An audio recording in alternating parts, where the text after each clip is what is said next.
and welcome down to our first ever Penguin Beach Afdaki show. So an Afdaki is a little roof, and we've managed to find one to do our show in the rain. And so Jason and I are so excited to show you what happens here at Stony Point when it is raining. And we're excited to see what we can find. It is mostly going to be penguins. So let's go have a look at some of them and see how they are enjoying this very frontal weather. So the weather forecast today says we have 100% chance of rain.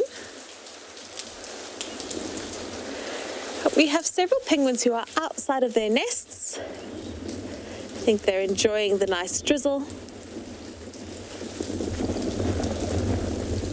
And we are a live show, so please send us in your comments and questions. Do that on Twitter using the hashtag WildEarth. You can submit your questions on our channels page. But you can also comment on YouTube. And if you are under the age of 18, send us an email at kidsquestions@wildearth.tv. And I'm really hoping to do more shows at this Afdaki during our winter months.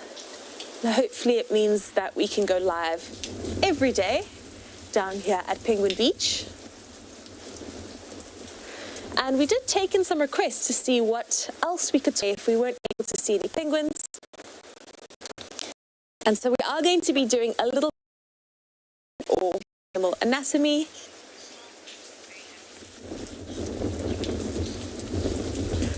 I am also super happy that we can still do the show when it rains, and it's also really cool to show you the different animals that we might find and how they behave in the rain. So I think we're gonna have a lovely time down here. So we did get some requests, so we'll do some animal anatomy. We are going to look at some rare birds that have been seen recently. And I also had a couple of unanswered questions from yesterday that we're going to get to. So the rain is just starting to pick up. And it's been raining pretty much non-stop since last night.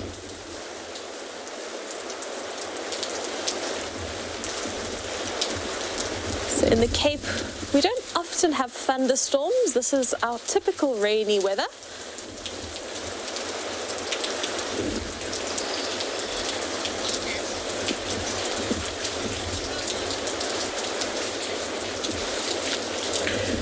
Joseph, it is such a pleasure. Rain or shine, we want to watch animals, and I've mentioned on shows before that animals behave differently depending on conditions. So we're glad that we have found a solution to our rainy days. And you can see the penguins don't seem all that deterred. They actually seem to quite like sitting out in this drizzle. And I think they quite enjoy the fact that the colony is a lot quieter.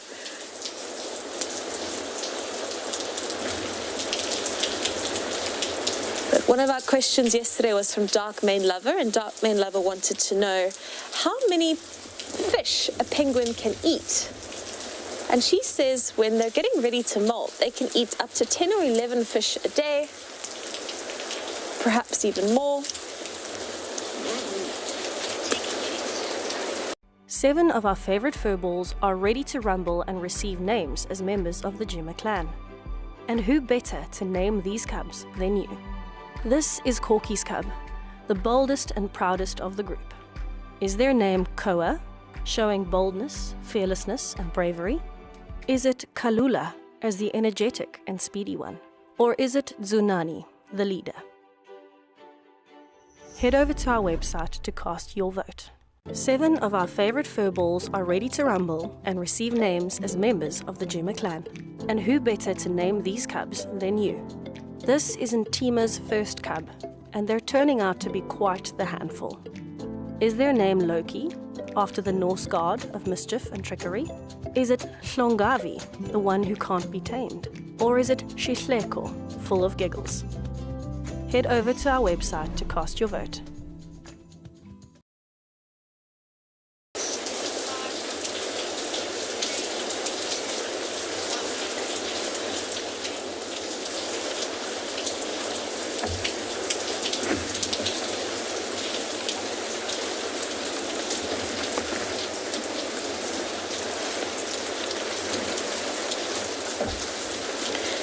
So we are keeping really quiet because we really want this penguin to feel comfortable as it passes us.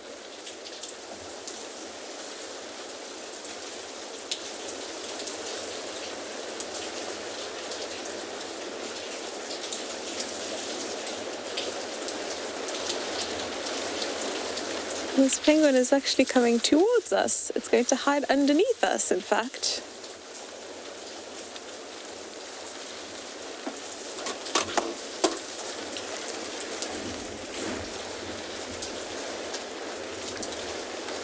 So that was a really cool sighting. So the penguin was below us, so we couldn't actually show you where he was.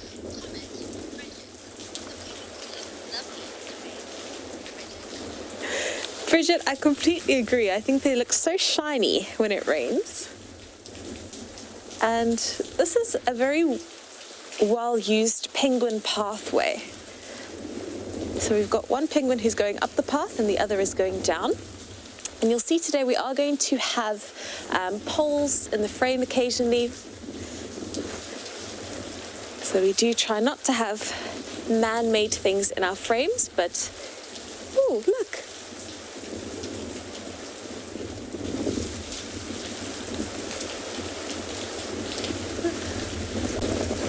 We've got a tender little interaction here on the path.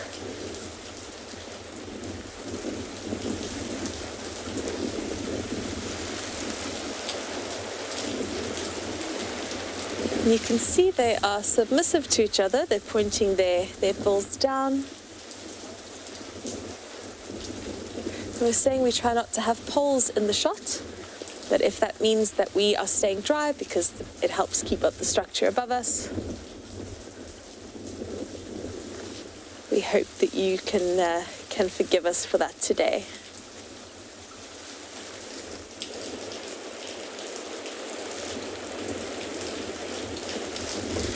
Looks like these penguins are dancing in the rain.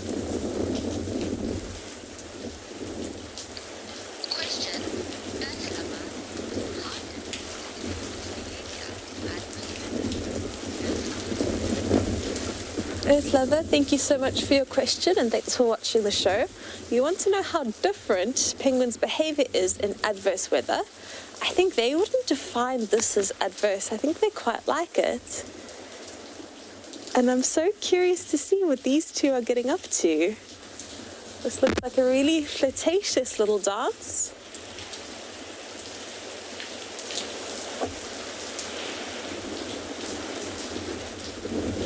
So the penguins seem to like sitting out in the rain. I find that they're actually a lot more active on the paths. And most of the penguins are sitting outside their nests at the moment.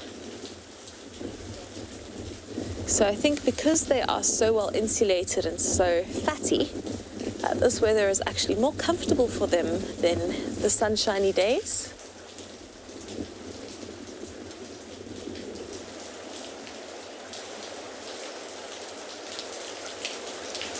I'm absolutely loving this sighting.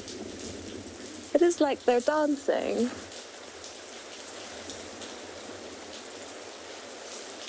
And Taylor Swift's got a song called Fearless, and there's a song about dancing in the rain, and that's exactly what they're doing for us today. 7 of our favorite furballs are ready to rumble and receive names as members of the Juma clan. And who better to name these cubs than you? This is Ntima's second born, and dare we say golden child, full of fun? Is their name Kira, the beam of light? Is it Kemba, meaning faithful in Norse? Or is it Mikateko, the blessed one? Head over to our website to cast your vote. 7 of our favorite furballs are ready to rumble and receive names as members of the Juma clan. And who better to name these cubs than you? This is Ribbon's second born, with nicked ears and a softer heart full of adventure. Is their name Rangani, the adventurer? Is it Twela, the sensitive and empathetic one? Or is it Spirit, for that spirited soul we love so much? Head over to our website to cast your vote.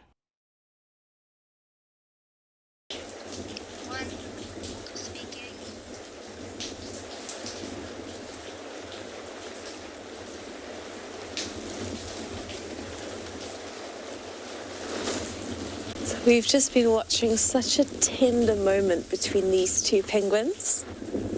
They had a little dance in the rain, and I actually think that the one partner was coming back from sea and the other came down, and they met each other here. So I'd be curious to see if they go back to the nest now.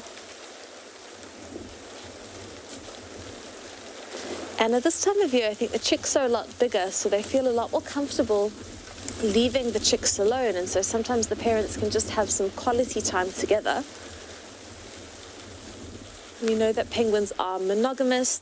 They can mate with the same partner for multiple seasons.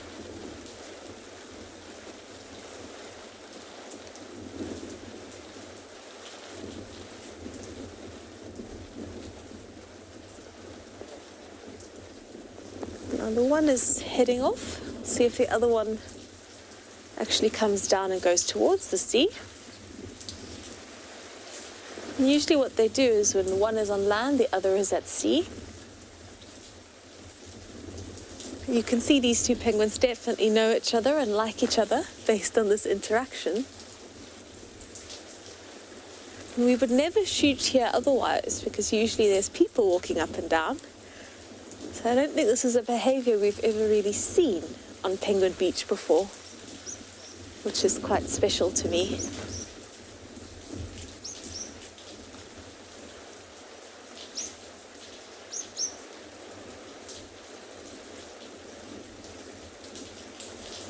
It looks like no one's decided what they're doing yet.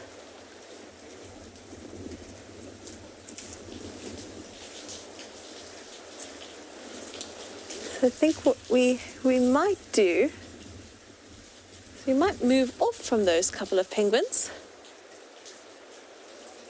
and have a look around to see if we can get some other penguins in frame. If there's any, I think, Jay, would you be able to get the one against the fence there? Is that they're a little bit out of sight? We've got another penguin who's sitting, I think, outside of its nest.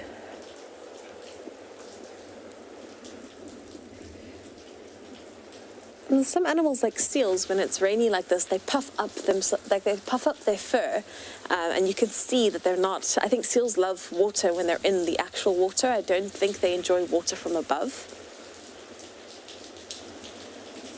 But these penguins don't seem to puff up or hunch at all in the rain. They just look really content.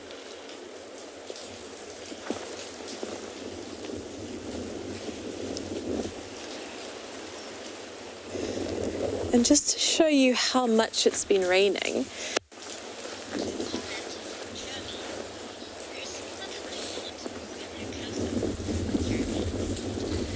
Jeremy, so penguins are actually very small. The African penguins are only about 60 centimeters in height, and they're a very petite looking bird. So they are one of the smaller penguins that we have in the world. But it was so cool that that penguin came towards us and he kind of had a look. I think that if we weren't here, he would have actually come underneath the afdaki and the little roof that we're under. Because I did have a penguin under my car earlier on, so I think that sometimes they do take a bit of shelter from the rain as they're walking about. And what I want to show you, I'm just going to point it out to Jason first. So if you have a look, Jason, do you see this house that almost looks like it's got cement? It's not painted yet. Just above it, do you see that waterfall coming down? So we're going to try and zoom in on the waterfall.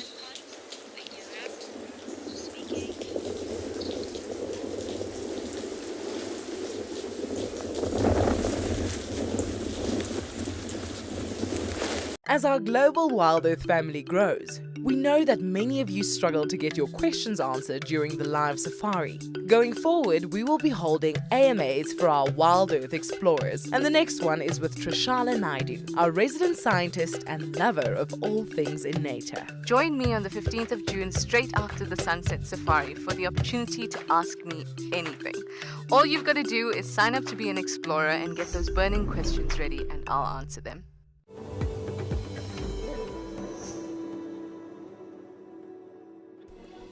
My name is Nico Brits. I am originally from Cape Town. I worked in the Eastern Cape for about 9 years before I started working at Bushwise Field Guides in the Lowveld, close to Makalali Private Game Reserve. So I'm hoping that by doing this could inspire the younger or newer guides coming into the industry to do the same.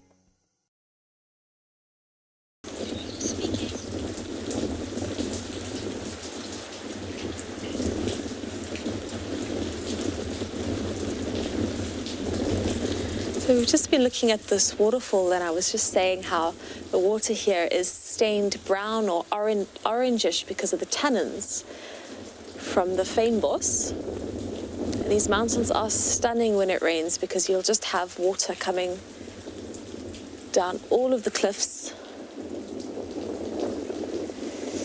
And all of this water eventually ends up seeping into Betty's Bay, which is a flay. There's lots of water in Betty's Bay,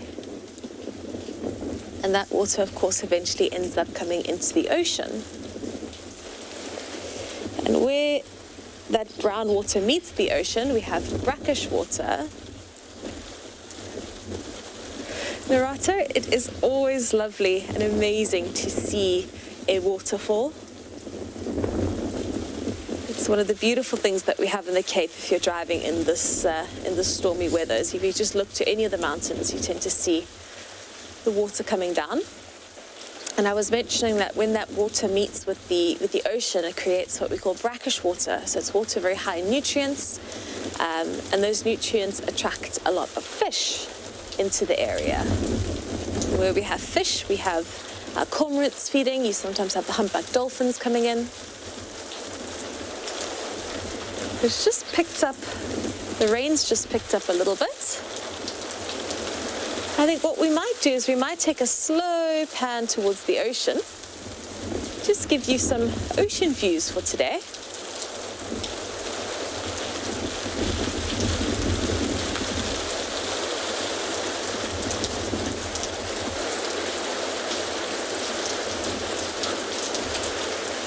Just going to move super slowly. You're getting a lovely view of the Betty's Bay Stony Point parking lot.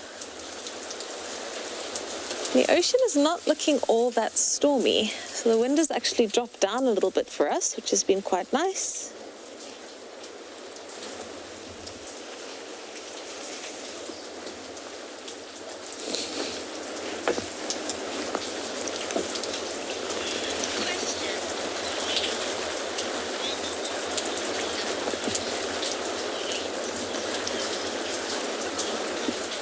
Pauline, so what occasionally happens, you're asking if the waterfall will end up in the ocean, and it's not going to end up directly in the ocean. So there's no direct river from that waterfall over there straight to the sea. But the water is going to flow down into the flay, it might flow down into the estuary, and then it might end up in the sea. So all of the water that is leaching at the moment is heading down into the sea, and sometimes it does it through rivers, but sometimes it also does it through the ground.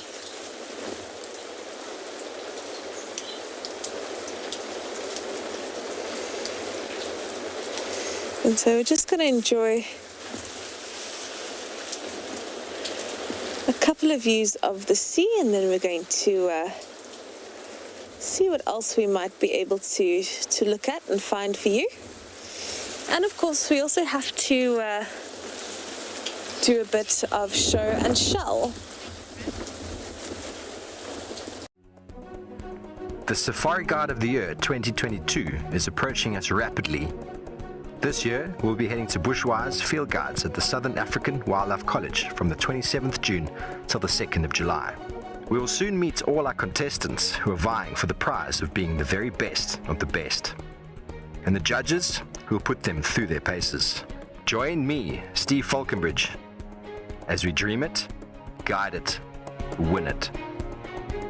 If you would like to be a part of the team that shares the wildebeest migration in Kenya live on WildEarth, then we have some great news for you. There are a few places left to join our expeditions in August and September this year. You'll be staying in an exclusive tented camp with ensuite bedrooms nestled in the riverine woodlands of the Talek River. Head over to our website to book your bucket list experience today. WildEarth Expeditions. Travel with purpose.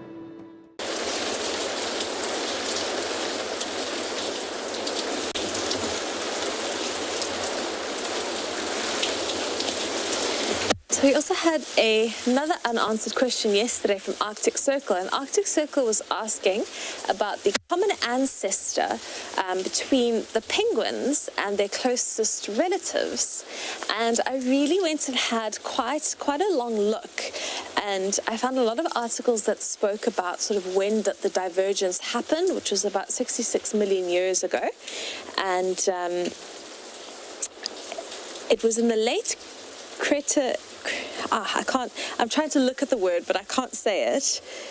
Cretaceous era, when this happened.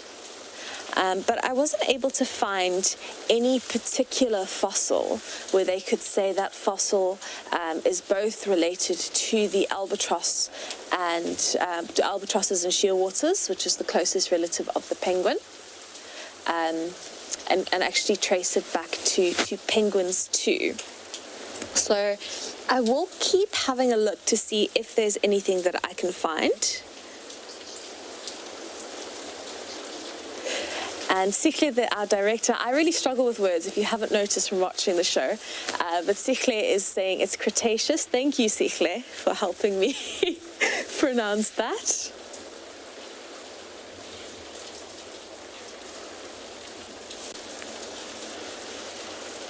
So it's very difficult.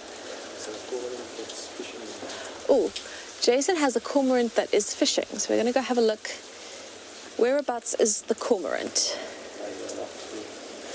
I'm going to have a look to see if I can spot it. Ah, there we go. So I just want to try and see if I can get a species account on that cormorant. See, I think it's just taken a dive, but you can see the cormorant is not at all bothered by the rain. They're happy to feed if it's raining. I think what is a little bit stressful for that cormorant is that when it hops out the water, it's not going to be able to dry its wings very well. And that is something that they need to do because they're not fully waterproof.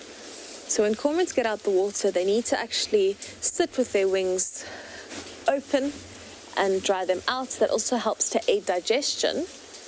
But I don't think that cormorant's going to be able to warm up all that nicely after its dive today because it is very cold.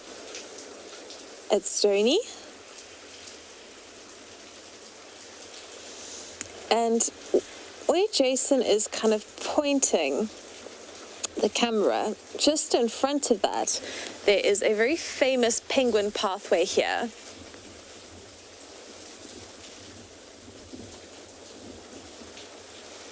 Moonbeam Smith, that's a very good question. So I have heard that waterlogging can sometimes be a problem with the nests.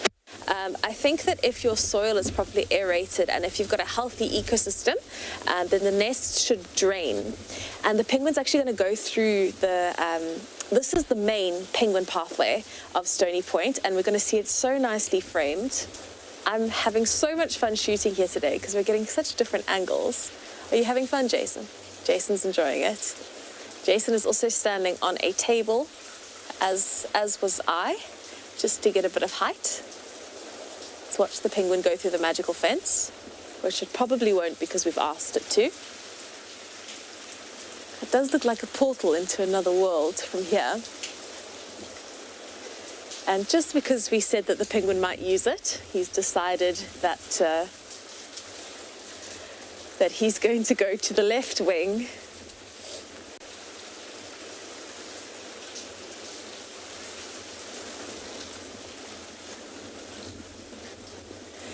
Braxton, I wish. I'm feeling not sick, but I feel like I need to watch my health at the moment, so I am only drinking rooibos with absolutely no milk.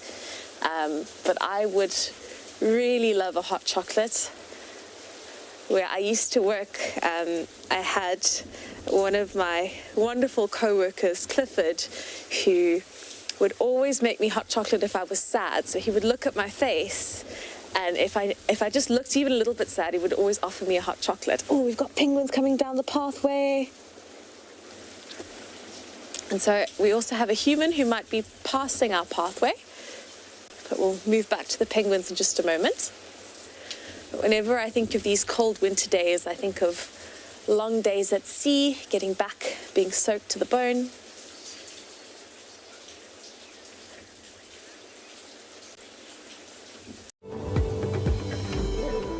Hello everyone, my name is Ruvan Grobler. I'm from Lion Sands Game Reserve, and being nominated for the Safari Guide of the Year came as somewhat of a surprise to me. I was very excited and quite nervous as well in the beginning to tackle this task, but it's quite a prestigious event, and it means that you are recognized, and I'm quite happy to be recognized. It means quite a lot to me.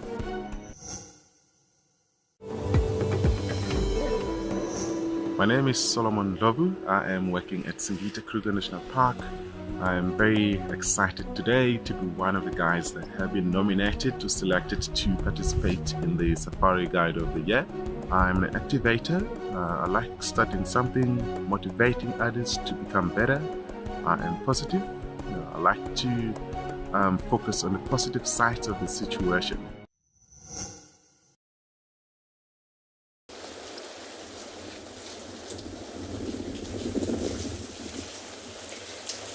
And unfortunately, we've got people walking where our penguin path is. So we are going to have a look at the sea, I think,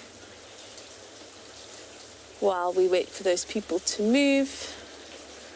So there are some people who are braving the cold weather to come down and see the penguins.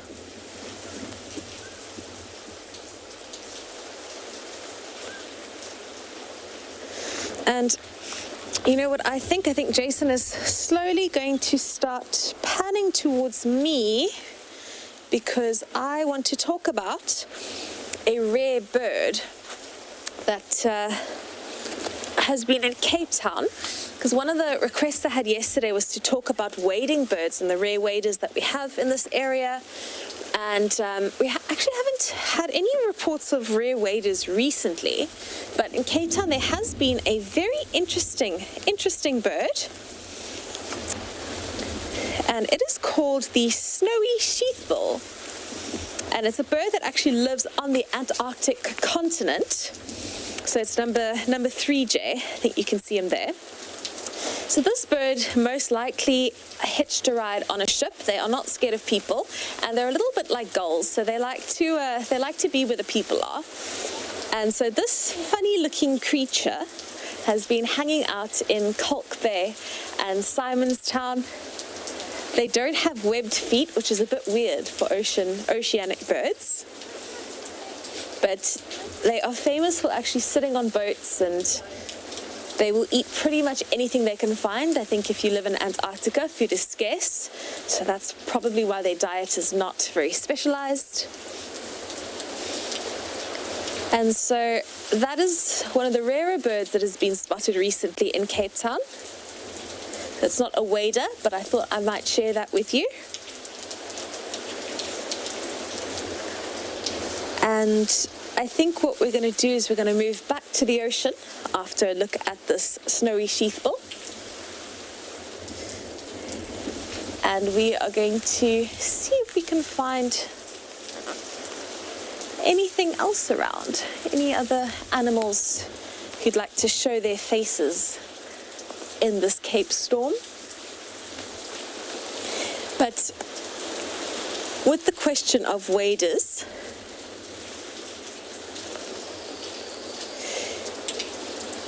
earlier on this year, Byron is a big twitcher. So Byron will wake up at 4 in the morning and he will go to where these rare birds are, and he will try to find them.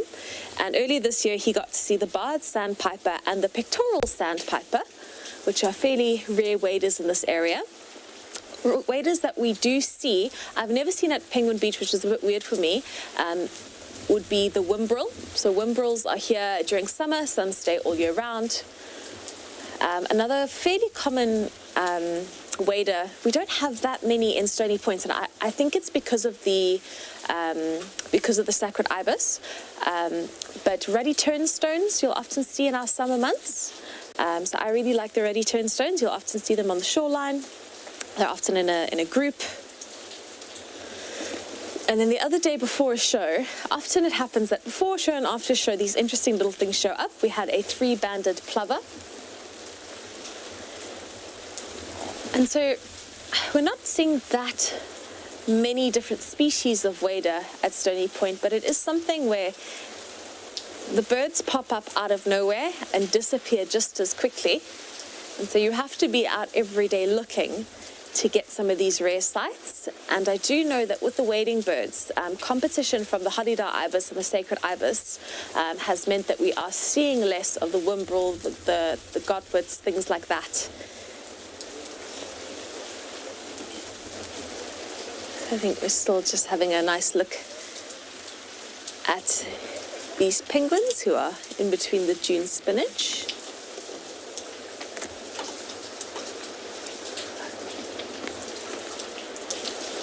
So we weren't looking at that, I was looking at that. But we've had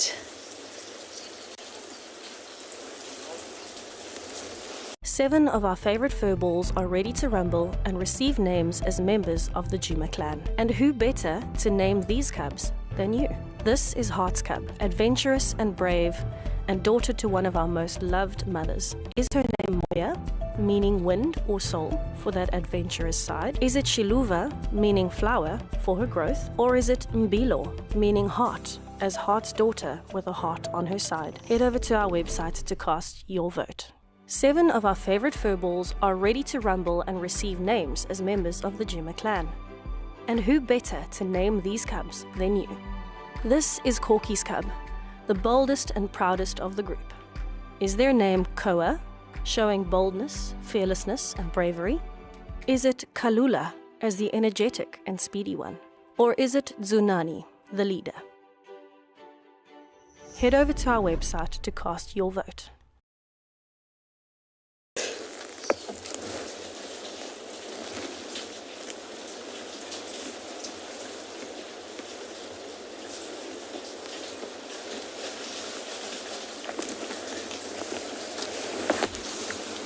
I think we've had most of the people who are walking around get into their cars now, so we might be lucky and have the colony to ourselves.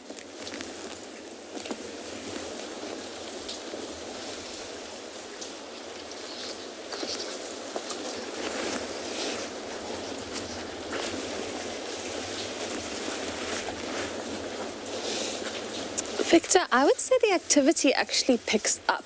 I think the animals are a lot more active in the rain. We can't be in the main colony because we don't have a waterproof camera. But I think if we had to go into the colony, we would see birds walking about. We might see some interesting interactions. At sea as well, with the sea animals, the animals under the water don't worry too much about the rain in the sky. But I do find if you are on a boat, I've often seen whales actually drink water, so they open their mouths when it's raining. So they drink the fresh water, which is really cool.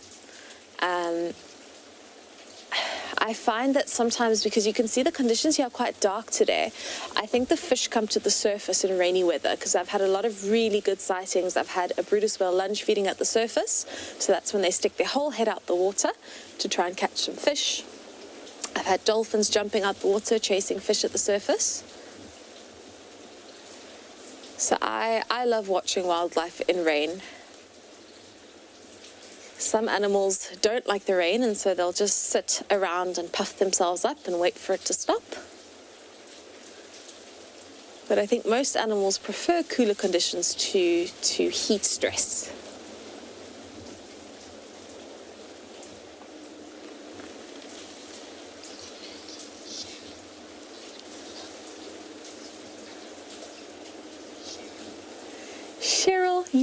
and me both. So we've just had a grey heron fly by us, but it doesn't want to be on the show today. I'd love to see penguins swimming underwater. I have seen footage of it, and it looks absolutely incredible. So my best advice, if you want to see penguins underwater, is start getting into the water as often as possible, because the more time you spend in the water, the luckier you get.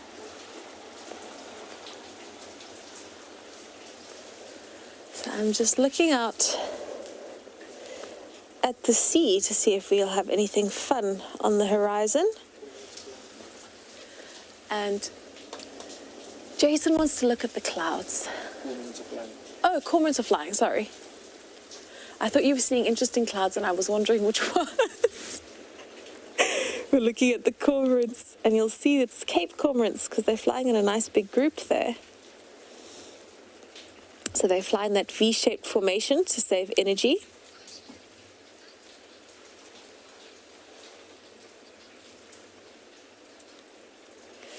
Earth lover, so that's a really cool question because you reminded me of something I forgot to mention. So apparently today in South African shipwreck history, there were 6 or 7 ships that wrecked on this day, which is, I believe, 13th of June, 14th of June. Today's the 13th. In the bay itself, so there is the old whaling wreck of the Ulna, which wrecked in May, I think it was 1928. But that was wrecked on purpose because they wanted to create a breakwater using the wreck. I do actually think that there must be more shipwrecks. There's hundreds of shipwrecks between Cape Town and Port Elizabeth. We have hundreds of shipwrecks.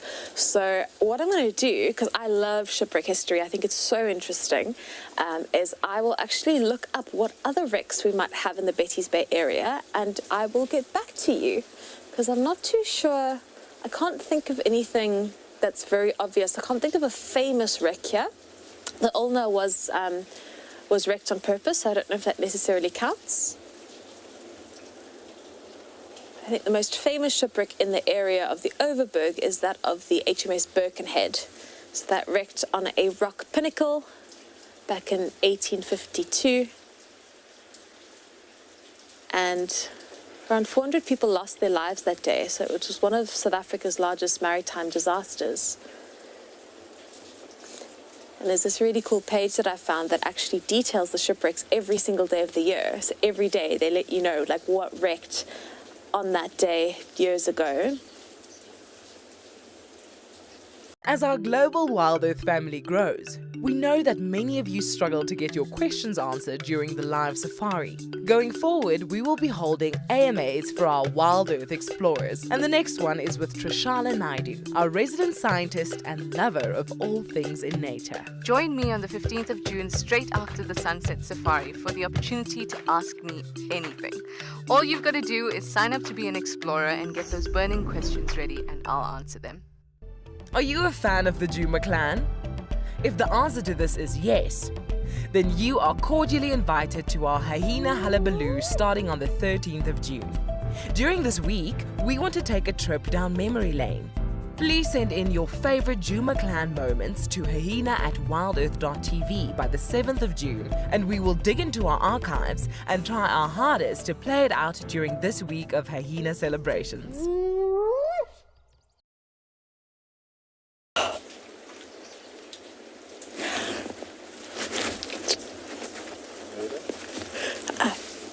So they're past the breakwater already, where you can see almost the footprint of the breakwater where that flat water is.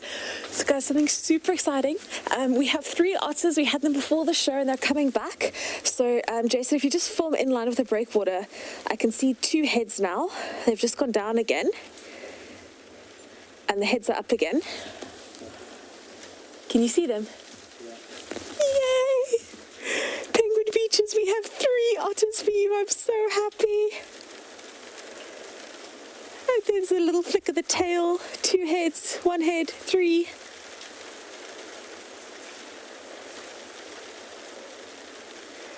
So So we had them before the show, but I didn't want to tell you because I didn't want to get your hopes up. But this is such an amazing day. And this is the largest group of adult otters I've ever seen, because I've only ever seen like one mommy with 2 babies or 2 adults.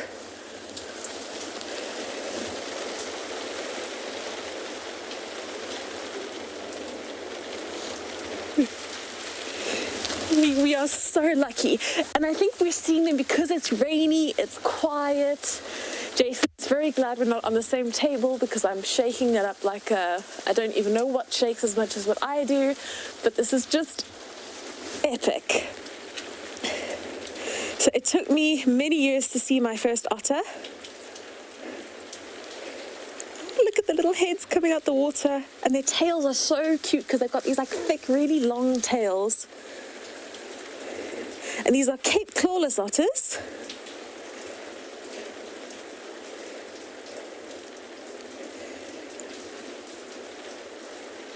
And what are they doing now?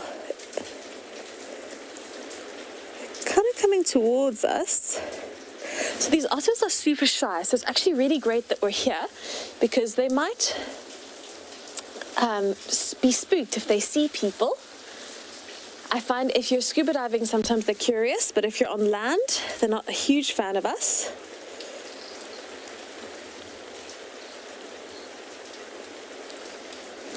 Leslie, I really love otters too. It was my goal to see otters for so many years. And this is only, I think, my 4th or 5th otter sighting. I think there might actually be 4 there. Maybe there's 3. Oh, a penguin just came up by the otters. So I wonder what those otters are doing, because we saw them just before the show, so I wonder where they were pottering about. I hope they weren't bothering the penguins. I know that apparently they'll go for the penguin eggs. I don't know if they would go for chicks. I don't think they would, although otters are known to hunt or kill quite large things. I know that domestic dogs sometimes end up on the wrong end of an otter. The otters are now in the kelp forest. They're going to be so much harder for poor Jason to follow. Oh wait, no, maybe they're not. Sorry, I'm making up rubbish. They are actually coming closer. If it wasn't raining, we would go freehand and we'd be like going after the otters. Very gently, we wouldn't want to scare them. This is so much fun. Jason has had the best week. Like we've seen everything with Jason this week. Like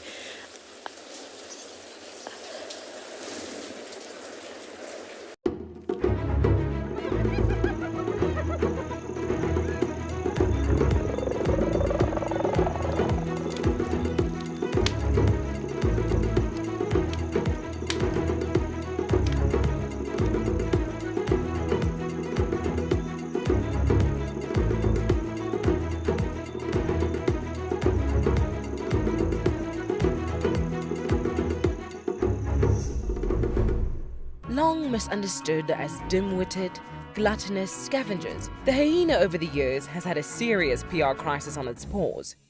Here at WildEarth, our beloved Juma clan has allowed us a chance to set the record straight. We're sitting here with the Juma clan. So now it's time to honor this critical animal and join our hyena hullabaloo. Trishana Naidu, a self-confessed hyena lover, will be leading the celebrations, culminating in a chance to name Ribbon's new cubs.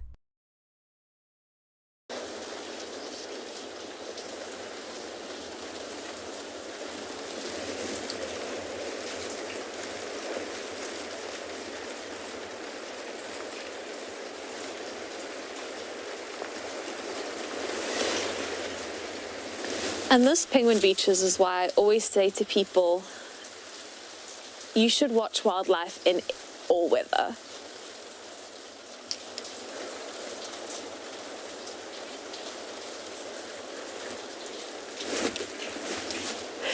Thank you, Arctic Circle. I do try to not squeal too loud because I'm very aware that I have a microphone very close to my mouth. And I don't want to break your eardrums. I don't want to call the dolphins into shore. So I do try to keep my squealing to a minimum, but it's so exciting. It's like to see otters. They're fairly common along the coast, but the chances of seeing them are so rare, and they don't really like people very much. So where there's lots of people, they tend to be a lot more scarce.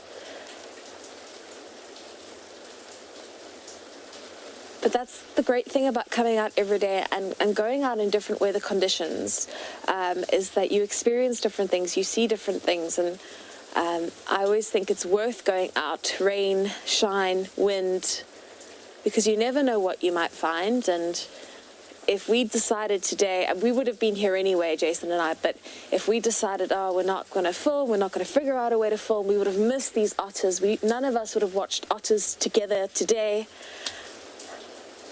And so I always think there's a plan to be made for whatever you want to do, whatever you want to see.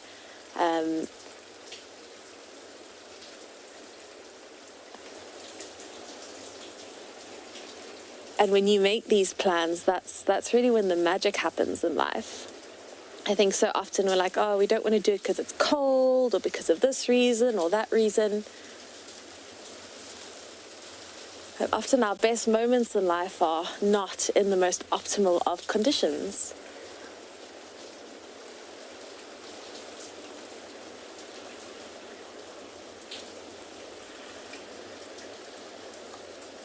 Okay, I have no idea where the otters have gone, but so cool to show them to you. So the otters can live in fairly large families here.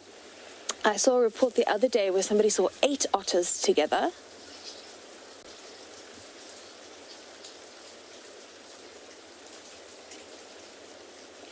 Arctic Circle, that is a brilliant question. We've got a penguin who's just walked through the magic portal, so maybe we'll have more come and do the same. I think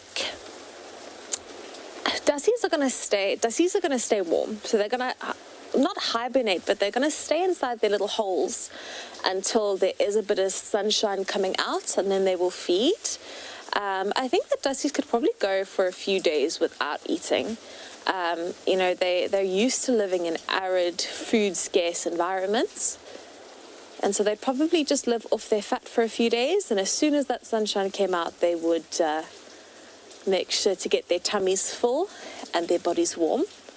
So right now, all the Dussies are probably hiding in little holes, all snuggled up together. Let's see where this penguin goes.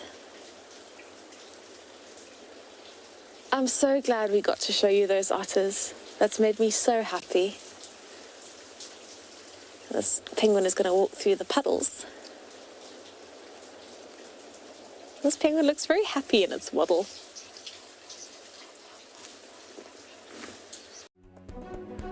The Safari Guide of the Year 2022 is approaching us rapidly. This year, we'll be heading to Bushwise Field Guides at the Southern African Wildlife College from the 27th June till the 2nd of July.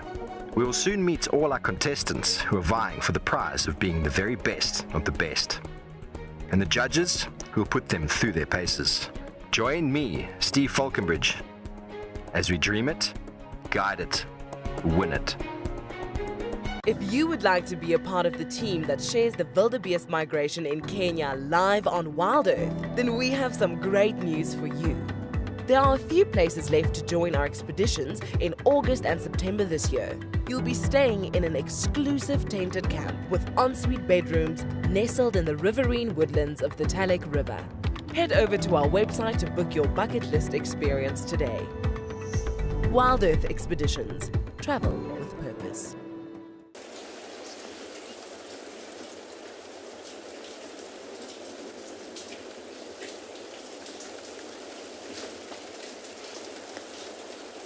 So we're going to have to bump animal anatomy to tomorrow's show because I think it's also supposed to be raining tomorrow. I want to start with the big guys. I want to start off with some cool things about whales. I won't go through the whole skeleton. What I want to do is talk about what I find cool, and then I also want to talk about sharks. Because oceanic animals have the most incredible adaptations, and I was thinking about sharks last night because I couldn't sleep, so I was thinking about what to do on the show today. And sharks just have the most incredible Sorry. The sharks have the most incredible body adaptations and their senses are amazing. And in thinking about the show, I was just remembering all these cool things about sharks. They have these things called the ampullae of Lorenzini, which is a very cool word or cool phrase. And the function of it is even cooler, actually. That little penguin just gave us a very cute little hop. So we'll talk about that tomorrow.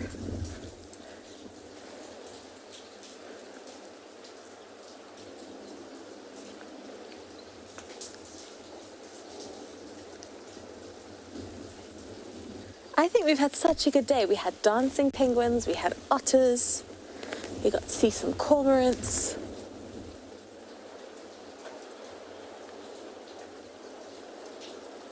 What a wonderful time down here in the rain. So we had fantastic luck on our first ever Afdaki show.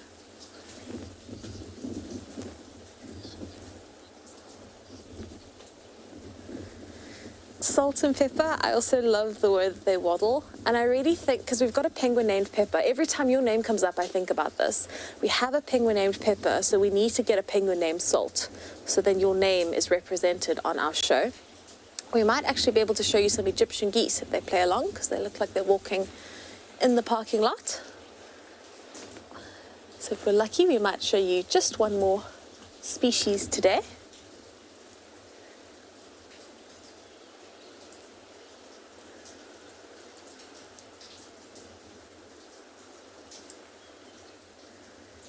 So if you are South African and you go to the Kruger Park, which so many of us do, I grew up going to the Kruger Park with an amazing nanny, and she used to go and sit under an afdaki, so under these little roofs, and watch the rivers.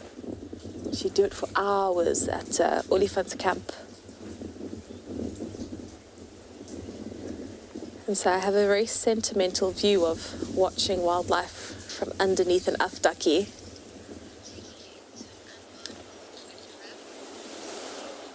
Seven of our favourite furballs are ready to rumble and receive names as members of the Juma clan. And who better to name these cubs than you? This is Ntima's first cub, and they're turning out to be quite the handful. Is their name Loki, after the Norse god of mischief and trickery? Is it Hlongavi, the one who can't be tamed? Or is it Shihleko, full of giggles? Head over to our website to cast your vote. Seven of our favourite furballs are ready to rumble and receive names as members of the Juma clan. And who better to name these cubs than you? This is Ntima's second born, and dare we say golden child, full of fun? Is their name Kira, the beam of light? Is it Kemba, meaning faithful in Norse? Or is it Mikateko, the blessed one?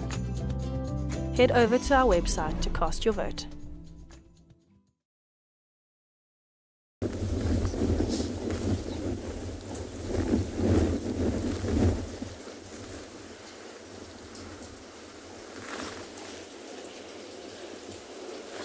So I think we've got an exciting week in store at WildEarth. So Trish is going to be looking out for the hyenas at the den today to start off the hyena hullabaloo. Ali is hoping to see what nature has in store. She's got no distinct plans apart from going to Chitwa. And Taylor is looking for the big stuff. She wants lions and she wants elephants in Pridelands today. So thank you so much for watching today. I can't wait to go and check the otter footage. I went home yesterday and I really wanted to see the footage of that baby penguin who was climbing on top of its siblings and its sibling and its parent, and it's so cute. Like, I watched it on repeat several times because that baby was almost completely on top of the other penguins. It was amazing to see.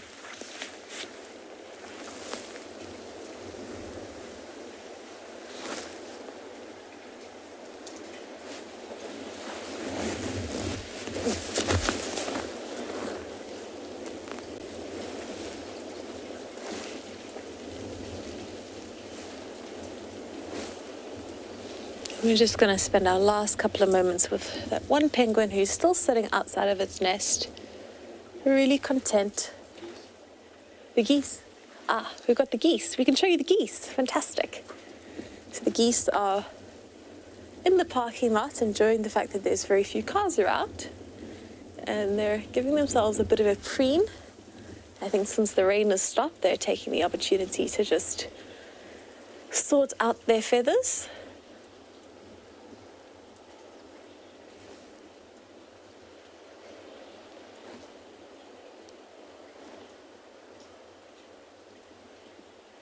I'm on such an otter high. And so often if you see otters, you'll just get a quick glimpse and then they just disappear. And so we saw them before the show and I thought there's no way they'll come back this way.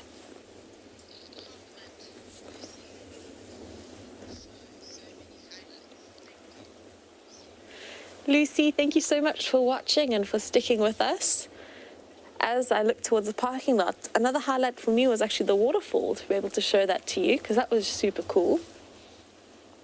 I had a lot of fun today. I think we're going to be doing lots more under this afdaki as winter comes in.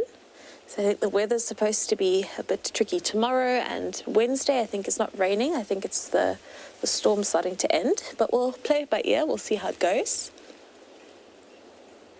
It's lovely to know now that we've got this little spot. It's also very unintrusive here. I think the animals have no idea unless they come towards us like that penguin did earlier on.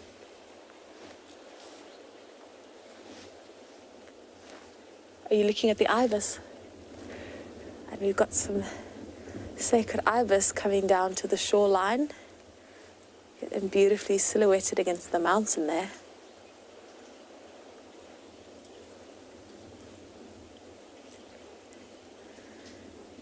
And it's amazing, the rain only stopped just a few minutes ago, but all the birds are on the move.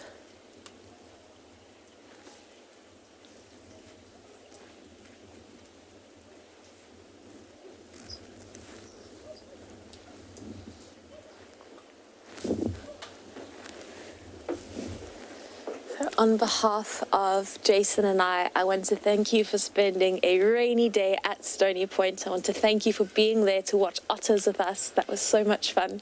We will be back here under the afdaki tomorrow, and I want you to enjoy the rest of your Monday. I hope it's a fantastic week ahead. Let's spend the last few moments finding a penguin. Thank you again, everyone. Thank you for joining. Thank you for watching. We'll see you again tomorrow.